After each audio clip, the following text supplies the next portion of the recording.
इदं सुरूपं तथा वा कलत्रं यशश्चारुचित्र धनं मेरुतुल्यम्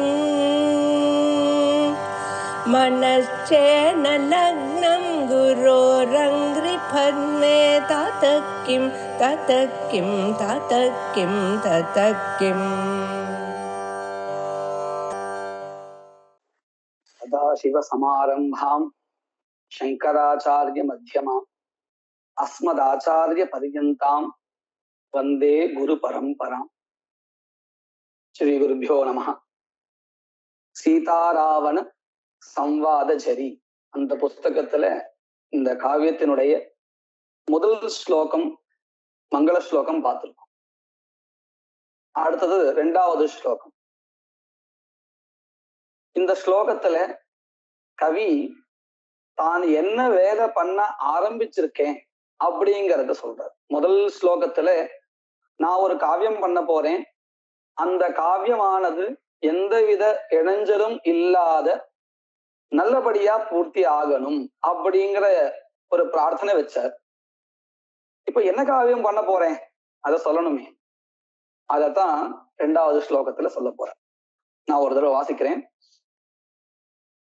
அர்த்தபுஷ்டிய வினாபூத சப்தசித்ராதி துர்கடா சீதாராவண சம்வாத சரீதி கிரத்யதே கிருதிஹி. அனுஷ்டுப் சந்தஸ்ல இருக்கு. நாம முன்னமே பார்த்தோம், இந்த கவியுடைய விசேஷம் வெறுமனே பதங்களுக்குள்ளாரையோ அர்த்தத்தை பலவாறாக தெரிவிக்கிறதுலோ இல்லை, நிறைய சந்தஸ் உபயோகப்படுத்துறதுலயும் இருக்கு அப்படின்னு பார்த்தோம் இல்லையா. முதல் ஸ்லோகம் ஸ்ரக்தரா, 2வது அனுஷ்டுப் சந்தஸ். இப்போ இதுல நம்ம பதச்சேதம் பண்ணணும். எப்படி? அர்த்தபுஷ்டிய வினாபூத சப்த சித்ராதி துர்கடா. 2 பாதம் ஒரே பதத்திலேயே இருக்கு. அதி துர்கடா அப்படிங்கிற தனி பதமாச்சு. சீதாராவண சம்வாத ஜரீதி கத்யதே கிருதிஹி இப்படின்னு பதம். இதுல பாருங்க, அர்த்தம் பாருங்க. இவர் ஸ்லோகங்களை எழுதியிருக்கார். அந்த ஸ்லோகங்களை எழுதும் பொழுது பல விசேஷமான விஷயங்களை பிரகாரங்களை கையாண்டிருக்கார். அதுல நாம இந்த இன்ட்ரோடக்ஷன்லயே பார்த்திருப்போம், சொல்லுலே சில விளையாட்டுகள். இந்த சொல்லுல இந்த வர்ணத்தை எடுத்துட்டால் ஒரு பதம், அந்த பதத்துல இந்த வர்ணத்தை இந்த எழுத்தை எடுத்து இன்னொரு எழுத்து வச்சா அது வேற மாதிரியா தெரியும். இந்த மாதிரியான பல சாதுரியமான விளையாட்டுகளை பண்ணிருக்க அப்படின்னு நம்ம முதல்லயே இன்ட்ரோடக்ஷன்லயே பார்த்தோம். அது மட்டும் இல்ல, இதுல அர்த்தமும் புஷ்டியாக இருக்கு. வெறுமனே ஏதோ பதங்களால பண்ணக்கூடிய ஜாலம் இல்லை இது. அதையும் தாண்டி அர்த்தத்தை புஷ்டியாக கொண்ட ஸ்லோகங்களை பண்ணிருக்க. அதத்தான் சொல்ற அர்த்த புஷ்டி அவினாபூத. இந்த வினாபூத அப்படின்னால் இல்லாமல், அவினாபூத அப்படின்னு சொன்ன என்ன அர்த்தம்? நம்ம பொதுவா உதாரணத்துக்கு காமிக்கிறேன். ராமன் வில் இல்லாமல் இருப்பதில்லை அப்படின்னா என்ன அர்த்தம்? எப்பொழுதும் வில்லோட இருப்பான்னு அர்த்தம். அந்த மாதிரி அர்த்த புஷ்டி வினாபூதன்னு சொன்ன என்ன அர்த்தம்? அர்த்த புஷ்டி இல்லாத, பொருள் சொறிவு இல்லாத அப்படின்னு அர்த்தம். ஆனா அங்கேயே இந்த வினாபூதங்கிற பதத்துக்கு முன்னாடி அப்படின்னு ஒரு எழுத்து சேர்த்துட்டோம்னா அவினாபூத அப்படின்னு பொருள் வந்துடும். அப்படின்னா என்ன அர்த்தம்? இல்லாமல் இல்லை, அர்த்த புஷ்டி இல்லாமல் இல்லை அப்படின்னா என்ன அர்த்தம்? அர்த்த புஷ்டியோட இந்த ஸ்லோகங்கள் ரொம்ப அர்த்த சொறிவோட இருக்கின்றன அப்படின்னு அர்த்தம். நமக்கு இந்த அவினாபூதங்கிற பதம் பார்த்தா வித்தியாசமா தெரியும். என்ன அது அவினாபூத? அர்த்த புஷ்டியோட கூடியன்னு எழுதிடலாமே, அர்த்த புஷ்டி இல்லாமல் இல்லை இல்லை அப்படின்னு ஏன் சொல்லணும் அப்படின்னு கேட்டா, அது இந்த மொழியில இருக்கக்கூடியதான ஒரு சிறப்பான சொற்கள்ல இதுவும் ஒண்ணு. ஒரு கையாளுகிற விதம், ஒரு செயலி. அந்தந்த மொழிக்கு அந்த சொற்கள் சிலது விசேஷமா இருக்கும், சொல் அமைப்பும் விசேஷமா இருக்கும். அது அந்தந்த மொழிக்கே உண்டான ஒரு சிறப்பு. நாம அந்த மொழியிலிருந்து வேற மொழிக்கு மொழி பெயர்த்தால் அது கொஞ்சம் சற்று வித்தியாசமா இருக்கிற மாதிரி இருக்கும். ஆனா நாம அத ஒரு குறைவா எண்ணக்கூடாது. ஏன் அப்படின்னு கேட்டா, அது அந்த மொழியிலே அந்த சொல் அமைப்பினுடைய ஒரு சிறப்பு. அப்படித்தான் இங்கேயும் அர்த்த புஷ்டியவினாபூத சப்த சித்திர அதி துர்கடா, சப்த சித்ராதி துர்கடா, இந்த சொற்களுடைய சேர்க்கை இருக்கே, இது ரொம்ப கடினமான முறையில, அதாவது ரொம்ப சிறப்பான முறையில இருக்கு. தமிழ்ல நாம இது என்ன சொல்லுவோம்னு சொன்னா, அர்த்த சித்திரம்னு சொன்னா பொருள் அணி, சப்த சித்திரம் அப்படின்னு சொன்னா சொல் அணி. எப்படி நாம சில இடங்கள்ல பார்த்திருக்கலாம், ஒரே சப்தம் அதுக்கு 2-3 பொருள் வரும்படியா கவிதைகள் எழுதியிருப்பாங்க. இதெல்லாம் பொருள் அணின்னு பேர். சொல்லு ஒண்ணுதான், அல்லது அந்த செய்யுளும் ஒண்ணுதான். அந்த செய்யுளை நாம ஒவ்வொரு இடத்துல சொல்லும் பொழுது அதனுடைய பொருள் மாறுபடுற மாதிரி தெரியும். இதுதான் அந்த கவியினுடைய சாமர்த்தியம். இந்த இடத்துல எல்லாம் பொருள் அணி அப்படின்னு நம்ம எடுத்துக்கணும். அர்த்த சித்திரம். இன்னும் சில இடங்கள்ல சப்த சித்திரம், அதாவது சொல் அணி. அந்த சொற்களுடைய அமைப்பை வச்சுண்டு பலவாறான பொருட்களே நமக்கு காமிக்கக்கூடிய இடங்கள். இதெல்லாம் சொல் அணி, சப்த சித்திரம்னு பேர். இந்த ரெண்டுமே இந்த காவியங்கள்ல இருக்கிறது மட்டும் இல்ல, அதி துர்கடா. துர்கட்டான்னு சொன்னா அத புரிஞ்சுக்கிறதுக்கு சிரமம். அதி துர்கட்டா சாதாரண சிரமம் இல்ல, ரொம்ப சிரமம். இந்த காவியத்துல இருக்கக்கூடிய ஸ்லோகங்களை பதம் பிரிச்சு அதுக்கு பொருளை சொல்லி அதை விளக்குறதுங்கிறது ரொம்ப சிரமம். ஏன்னா அவர் எழுதியிருக்கிறதே அப்படி எழுதியிருக்கேன்னு சொல்ற. இந்த காவியம் அர்த்த சொரிவோட இருக்கு, சொல் அமைப்பும் வேறுபட்ட ஒரு மாறான அமைப்போடு ஒரு விசேஷமாக சேர்க்கப்பட்டுள்ளது. அதனாலேயே இந்த கிருதிகி கிரந்தமானது அதி துர்கடா, புரியறதுக்கு கொஞ்சம் சிரமமானது. அவரே சொல்ற தன் வாயால. ஏன்னா அவர் பட்டிருக்க கஷ்டம் அவருக்கு தானே தெரியும் அப்படின்னு. அப்பேற்பட்ட கிருதிகி, கிருதிகின்னு சொன்னா இந்த இடத்துல கிரந்தஹா, இந்த காவியம் அப்படின்னு அர்த்தம். அந்த காவியத்துக்கு, அந்த கிருதிக்கு என்ன பெயர்? சீதாராவண சம்வாத ஜரி இதி. இதி அப்படிங்கிற பதத்துக்கு என்று, சீதாராவண சம்வாத ஜரி என்கின்ற கிருதிகி கிரந்தமானது. இந்த இடத்துல ஒரு விசேஷமான பிரயோகமும் சொல்லியிருக்கார். இதிங்கிற பதம் இந்த இடத்துல என்ன பொருளை கொடுக்கிறது அப்படின்னு கேட்டா, நாம, பெயர். அது எப்படி நாமங்கிற பதத்தினுடைய பொருளை இது கொடுக்கிறது அப்படின்னு கேட்டா, இந்த இடத்துல நாமங்கிற பதம் ஒரு அவ்யயமா இருக்கு. அந்த அவ்யயமான நாம அப்படிங்கிற சொல்லினுடைய அர்த்தம் எதுவோ, பொருள் எதுவோ, அந்த பொருளை கொடுக்கக்கூடியதா இருக்கு இந்த இடத்துல இதி அப்படிங்கிற பதம். அப்போ நமக்கு என்ன கிடைக்கிறது பொருள் அப்படின்னு கேட்டா, சீதாராவண சம்வாத ஜரி என்கின்ற பெயரை உடைய அப்படின்னு அர்த்தம் கிடைக்கிறது. இந்த பெயரை உடைய கிருதிகி கிரந்தஹா கிரந்தியதே சம்பத்தியதே, இயற்றப்படுகிறதுன்னு அர்த்தம். இந்த சொல்லுடைய நேரடியான கிரத்தியதேன்னு அந்த சொல்லினுடைய நேரடியான அர்த்தம் பார்த்தால் கோக்கப்படுகிறதுன்னு அர்த்தம்.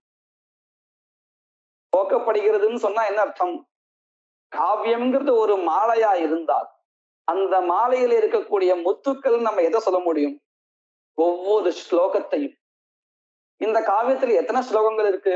108 ஸ்லோகங்கள் இருக்கு. அப்போ 108 மணிகள், இந்த 108 மணிகளை கோத்த ஒரு மாலைதான் இந்த கிருதிகி, இந்த கிரந்தமானது, இந்த காவியமானது. அப்போ ஒவ்வொரு ஸ்லோகமும் கூட ஒவ்வொரு மணியாக இருக்கிறது இந்த காவியம் என்கின்ற மாலையில். நேரடியான அர்த்தத்தை வச்சிருந்தாலும் நம்மளால இப்படி ரொம்ப அழகா இந்த கிரத்தியத்தைங்கிற பதத்துக்கு அர்த்தம் சொல்ல முடியும். இதே நாம இந்த கிரத்தியத்தைங்கிறதுக்கு கிரியதே அப்படின்னு அர்த்தம் பண்ண முடியும். அதாவது சீதாராவண சம்வாத ஜரி என்கின்ற இந்த கிரந்தமானது இயற்றப்படுகிறது அப்படின்னு இந்த ஸ்லோகத்துக்குண்டான அர்த்தம். பொதுவா நாம சாஸ்திரங்கள்ல ஒரு கிரந்தம் ஆரம்பிக்கப்படுறதுன்னு சொன்னா அந்த இடத்துல அனுபந்த சதுஷ்டயம் அப்படின்னு ஒரு விஷயத்த சொல்றது உண்டு. என்னது அது? இந்த கிரந்தமானது யாருக்காக எழுதப்பட்டது, இந்த கிரந்தத்தை படிச்சா என்ன பிரயோஜனம், இந்த கிரந்தத்தை யாரெல்லாம் படிக்கிறதுக்கு அதிகாரம் உண்டு, இந்த மாதிரியான கிரந்தத்துல சொல்லப்படுகின்ற விஷயம் எது, இப்படி 4 விஷயங்களை சொல்லிட்டுதான் எல்லா சாஸ்திர கிரந்தத்தையும் ஆரம்பிப்பா. நாம கூட நிறைய தர்க்க சங்கிரக கிரந்தத்திலேயே கூட பார்க்கலாம். நிதாய ஹிருதி விஸ்வேஷம் விதாய குரு வந்தனம் பாலானாம் சுகபோதாய கிரியதே தர்க்க சங்கிரகா இப்படின்னு அந்த ஸ்லோகத்துல அனுபந்த சதுஷ்டயமும் அந்தர்கர்ப்பிதமா இருக்கு. நம்ம அதை விவரணம் பண்ணோம்னு சொன்னா அதுல இருந்து நமக்கு தெரிஞ்சுக்க முடியும்.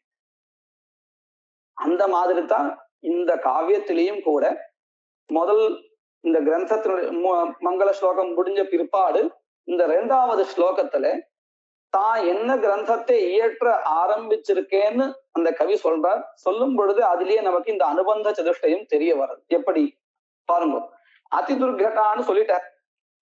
அதே மாதிரி இந்த ஸ்லோகங்கள்லாம் எப்படி இருக்கு, அர்த்த புஷ்டியோட இருக்கு, சப்த சித்திரத்தோட சேர்ந்து இருக்கு இப்படின்னு சொல்லிட்டாரு இல்லையா. அப்ப இதை யாரு படிக்கிறதுக்கு அதிகாரம் இருக்கு, யார் ஒருவன் நன்கு தேர்ச்சி பெற்று சமஸ்கிருத மொழியில, ஏன்னா சாமானிய ஞானம் இருந்தால் இதை படிக்க முடியாது, ஏன்னா அதிதுர்கட்டான்னு சொல்லிட்டார். அப்போ நிறைய ஒரு விஷயஜா இருக்கணும், அது மொழியில அவர் தான் அதிகாரி. தவிர யாருக்கெல்லாம் இந்த சப்த சித்திரத்திலையும் அர்த்த சித்திரத்திலையும் ரொம்ப ஒரு ஈடுபாடு இருக்கோ, காவியம் படிச்சு அந்த காவியத்துல ஒரு விசேஷமான ரசத்தை கொண்டு இருக்கணும். காவியம் படிச்சு பழக்கம் இல்லை, அதுல ஒரு ஈடுபாடு இல்லைன்னு சொன்னா இது அவர்களுக்கு இது படிக்கக்கூடிய விஷயமா இருக்காது. இந்த மாதிரி இதுல சொல்லக்கூடிய விஷயம் என்னது, இதை யாரு படிக்கிறது, இதை படிச்சா என்ன பிரயோஜனம், என்ன பிரயோஜனம் அப்படின்னு சொன்னா விசேஷமாக பதங்களுடைய விஷயங்கள்ல ஒரு பரிச்சயம் ஏற்படும், காவியத்திலையும் ஒரு ரச ஆஹ்லாதம் ஏற்படும், இதெல்லாம் தான் பிரயோஜனம். இப்படி இந்த 2வது ஸ்லோகத்துல எதையெல்லாம் சொன்னால் இந்த கிரந்தத்தினுடைய அதிகாரி யாருன்னு தெரியுமோ, விஷயம் என்ன தெரியுமோ, அது எல்லாத்தையும் தெளிவா சொல்லியிருக்க. 3வது ஸ்லோகம். இந்த ஸ்லோகத்தில் இருந்துதான் கதையை ஆரம்பிக்கிற. நாம முன்னமே ஒரு விஷயத்த பார்த்திருந்தோம். 17வது ஸ்லோகத்தில் இருந்துதான் சீதா ராவணன் இந்த 2 பேருக்கு நடுவுல வரக்கூடியதான சம்வாதம் ஆரம்பிக்கிறது. அதுக்கு முன்னாடி கதாவஸ்து ஒரு பூர்வ பீட்டிக்கைன்னு வச்சுக்கலாம். இந்த கதை ஆரம்பிக்கிறதுக்கு முன்னாடி என்ன தேவையோ அதையெல்லாம் ஒரு 15 ஸ்லோகத்துல சொல்லியிருக்க. முதல் ஸ்லோகம் மங்கள ஸ்லோகம், 2வது ஸ்லோகம் எந்த மாதிரியான கிரந்தத்தை இவர் எழுத ஆரம்பிச்சிருக்காருங்கிறத தெரிவிச்சார். இப்போதான் கதையினுடைய ஆரம்பம். ராமாயணத்துல ஆரம்பத்திலிருந்து இதுல சொல்ல போறது இல்லை. ஹனுமான் அந்த லங்கைக்கு சென்ற பிற்பாடு அங்கேயும் கூட சீதையை அந்த வனத்துல பார்த்த பிறகு சீதைதான் அப்படின்னு முடிவு செஞ்சு அந்த இடத்துல ராவன் வரும் பொழுது அந்த 2 பேருக்குள்ளார நடக்கக்கூடியதான சம்வாதத்தை ஹனுமான் ராமன் கிட்ட கொண்டு சொல்றார். இதுதான் கதாவஸ்து. இதுக்கு முன்னாடி எங்கிருந்து ஆரம்பிக்கிறார் அப்படின்னு கேட்டா எல்லாத்தையும் சுருக்கமா சொல்லிட்டு போறார். ராமர் காட்டுக்கு போனார், அங்கே இது நடந்தது, ராவணன் வந்தான், இப்படியாக ஒவ்வொன்றுத்தையும் பெரிய கதையை ரொம்ப சுருக்கமா சொல்லிட்டு போயிடுறார். ஏன்னா அவருடைய தேவை என்னது, அந்த சம்வாதத்தை கொண்டு நமக்கு காண்பிக்கிறது. அப்போ மற்ற விஷயங்கள் எல்லாம் ரொம்ப சுருக்கமா ரத்ன சுருக்கமா சொல்றார். அதுதான் கவியோடைய சாமர்த்தியமும் கூட. அப்படி சொல்லக்கூடிய முதல் ஸ்லோகம் இது. புராராமே ஸ்ரீமத்யவனிப நிதேசேன வசுதா சுதா சௌமித்ரிभ्यां சஹ விபின கர்ப்பே நிவசதி துராத்மா லங்கேஷோ ஜனகதனயாம் சத்ம விதினா கிரஹீத்வா லங்காயாம் விபதமிவ மூர்த்தாம் கிருஹமகாத். இந்த ஸ்லோகத்திலும் வேற விருத்தம், சிகரணி விருத்தம்னு பேர். நல்லா பாருங்க, ஒவ்வொரு ஸ்லோகத்திலையும் அழகா வெவ்வேறு விருத்தத்தை கொண்டு வந்து சேர்க்கிறார். இந்த ஸ்லோகத்தினுடைய பதச்சேதம் புரா ராமே ஸ்ரீமதி அவநிபநிதேசேன வசுதா சுதா சௌமித்ரிभ्यां சஹ விபின கர்ப்பே நிவசதி துராத்மா லங்கேஷः ஜனகதனயாம் சத்ம விதினா கிரஹீத்வா லங்காயாः விபதம் இவ மூர்த்தாம் கிருஹம் அகாத். இப்படின்னு பதச்சேதம். இப்போ இதனுடைய அர்த்தம் பார்ப்போம். புரா, புறாங்கிறது அவ்வியம். அப்படின்னு என்ன அர்த்தம், முன்னொரு காலத்தில். எந்த காலத்தில், திரேதா யுகத்தில் என்ன நடந்து கதை ஆரம்பிக்கிறார். ராமே ஸ்ரீமதி விபின கர்ப்பே நிவசதி அப்படின்னு அன்வயத்தை கொண்டு அங்க சேர்க்கணும். என்ன அர்த்தம், இது ஒரு நல்ல பிரயோகமும் கூட. இந்த சாஸ்திரம் படிச்சவாலோ இந்த சமஸ்கிருதஜாலோ இதை எப்படி சொல்லுவான்னா சதிசப்தமி பிரயோகான்னு சொல்லுவா. அப்படின்னா என்ன அர்த்தம், அவன் இருக்கையில் சென்றான் அப்படின்னு சொல்றோம் இல்லையா, அந்த இருக்கையில் அந்த மாதிரியான ஒரு பிரயோகம். எப்படி பாருங்க, ராமே ஸ்ரீமதி விபின கர்ப்பே நிவசதி. ராமன் லக்ஷ்மிவானாக இருக்கக்கூடிய ராமன். லக்ஷ்மி யார், சீதா தான் லக்ஷ்மி. ராமன் லக்ஷ்மிவானாக இருக்கக்கூடிய ராமன் விபின கர்ப்பே, இந்த காட்டினுடைய நடுவுலேன்னு அர்த்தம். நிவசதி இருக்கையில், அதாவது ராமன் காட்டில் இருக்கும் பொழுது, நிவசிக்கும் பொழுது என்ன ஆயிற்று, லங்கேஷா இந்த லங்காவினுடைய அதிபனாக இருக்கக்கூடிய ராவணன் கிருஹம் அகாத் தன்னுடைய வீட்டிற்கு எடுத்து சென்றான். யாரை, சீதையை. இதுதான் இந்த ஸ்லோகத்தினுடைய தாத்பரியம், அதாவது சொல்ல வந்த விஷயம். இதுல சில விஷயங்கள் நம்ம சேர்க்க வேண்டியிருக்கு. இந்த இடத்துல ராமன் காட்டில் இருக்கையில் அப்படின்னு சொல்றோமே, ஏன் ராமன் வந்து காட்டிற்கு சென்றான் அப்படின்னு ஒரு கேள்வி வருது இல்லையா. அதற்கு தான் பதில் அவனிப நிதேசேனா. அவனிபஹா அப்படின்னு ஒரு பதம். அவனி அப்படின்னு சொன்னால் பூமி, பஹா அப்படின்னு சேர்த்திருக்கோம். அது எங்கிருந்து வந்திருக்குன்னு சொன்னா பா ரக்ஷனேன்னு தாத்துல இருந்து வந்திருக்கு. பாதி ரக்ஷதி. அவனிபஹா அப்படின்னு சொன்ன அர்த்தம், பூமியை காப்பவன், அதாவது ராஜா. அவனிபஹா அப்படின்னு சொன்னா ராஜா. எந்த ராஜா, தசரதர். அவனிப நிதேசேனா, நிதேசகான்னு சொன்னா ஆதேசா, ஆக்ஞா, கட்டளை. அந்த நிதேச பதத்துக்கு அப்புறம் ஒரு திருத்தீயா விபக்தி, அதாவது ராஜாவாகிய தசரதருடைய ஆக்ஞையினால். இந்த ஆக்ஞையினால் என்ன ஆயிற்று, ராமன் காட்டில் வசித்தான். அந்த வசிக்கும் சமயத்தில் சேர போறது. இது புரிஞ்சுது இல்லையா. அவனிப நிதேசேனா. அது மட்டும் இல்ல, ராவன் தனியா வாழல, தனியா போகல. யாரோட போயிருக்கார்? வசுதா சுதா சௌமித்ரிபியாம். வசுதா சுதா பூமி புத்திரி அப்படின்னா யாரு? சீதா. சௌமித்ரிஹின்னு இன்னொரு பதம். சுமித்ராயாக புத்திரஹா சௌமித்ரிஹி. யார் அவர்? லக்ஷ்மணர். சுமித்ராவினுடைய மகனாகிய லக்ஷ்மணன். வசுதா சுதயா சௌமித்ரினா சக. அதாவது சீதையோடு சேர்ந்து லக்ஷ்மணனோடு சேர்ந்து விபின கர்ப்பே நிவசதி, காட்டின் நடுவில் வசிக்கையில் அப்படின்னு அர்த்தம். இந்த இடத்துல நான் பதச்சேதம் பண்ணும் பொழுது எப்படி சொன்னேன்னு சொன்னா, ரெண்டுத்தையும் தனித்தனியா சீதையா லக்ஷ்மணேனா அப்படின்னு சொன்னேன் இல்லையா? இத சமஸ்த பதமா ஆக்கும் போது நமக்கு என்ன ஆயிடும்? வசுதா சுதா சௌமித்ரிபியாம்னு மூன்றாம் விபக்தியினுடைய திவச்சனம் வந்துடும். ராமேன ராமாபியாம்னு சொல்றோம் இல்லையா? அந்த மாதிரி வந்துடும். ஹரினா ஹரிபியாம், ராமேன ராமேன ராமாபியாம் இப்படி சொல்றோம் இல்லையா? சௌமித்ரிகின்னு இருக்கிறதுனால நமக்கு ஹரினா ஹரிபியாம் அப்படின்னு வந்து அந்த மாதிரி ஒரு பதம் வந்துடும் சேர்த்து சொல்லும்போது. வசுதா சுதா சௌமித்ரிபியாம் சஹ விபின கர்ப்பே. விபினஹா அப்படின்னா காடு, கர்ப்பேன நடுவில் அர்த்தம், காட்டு நடுவில்.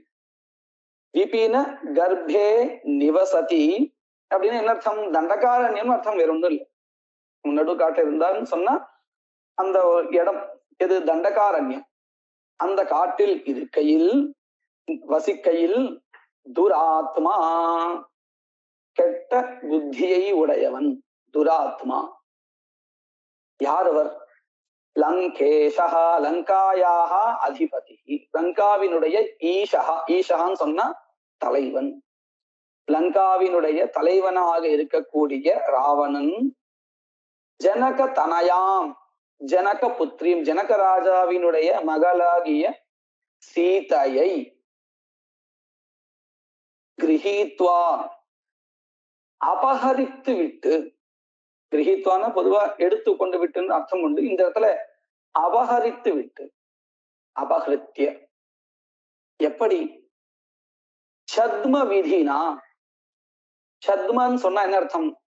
மறைவான வேடம் பூண்டு, தன்னை யாருன்னு அடையாளம் காமிக்காம வேறு வழியில வந்து வேற மாதிரியான உருவம் பூண்டு அந்த வழியாக சத்ம விதினா. அதாவது சம்ஸ்கிருத சொல்றது அந்த சத்யத்தே ஆவ்ரியத்தேன்னு சொல்லுவாங்க, மறைக்கிறதுன்னு அர்த்தம். தன்னுடைய ஸ்வய ரூபத்தை மறைச்சு ஒரு தவறான வழியில அப்படின்னு அர்த்தம், நேர்வழி இல்லாத அந்த வழியாக அந்த செயலாலே சத்ம விதினா ஜனகதனயாம் கிரகித்வா சீதையை அபகரித்து லங்காயாக விபதமிவ மூர்த்தாம் கிரகமகாத். இந்த இடத்துல கவி தன்னுடைய சாமர்த்தியத்தை காமிக்கிறார்.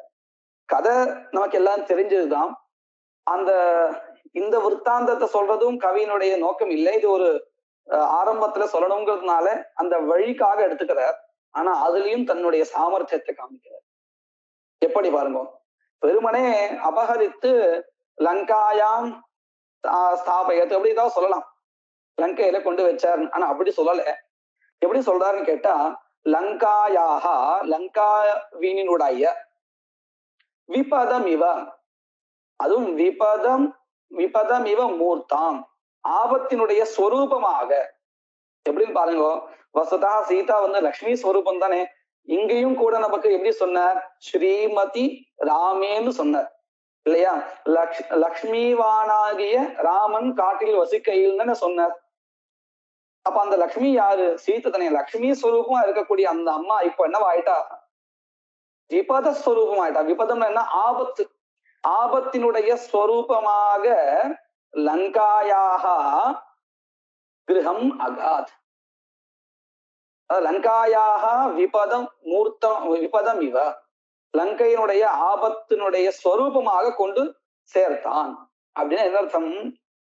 சீதை வந்து லக்ஷ்மி தான், லக்ஷ்மி ஸ்வரூபம் தான், சந்தேகம் இல்லை. ஆனா அதே லக்ஷ்மி கெட்டவாளுக்கு ஒரு ஆபத்தா முடிகிறாங்கிறது காமிக்கிறார். எப்படி ஆபத்து? இப்படி சீதையை கொண்டு போன பிறகுதானே லங்காவினுடைய தாகம் ஏற்பட்டது. லங்காவில இருக்கக்கூடியதான் முக்கியப்பட்டவாலாம் இறந்து போனான் போர்ல. கடைசியில ராவனும் இறந்து போனான் இல்லையா?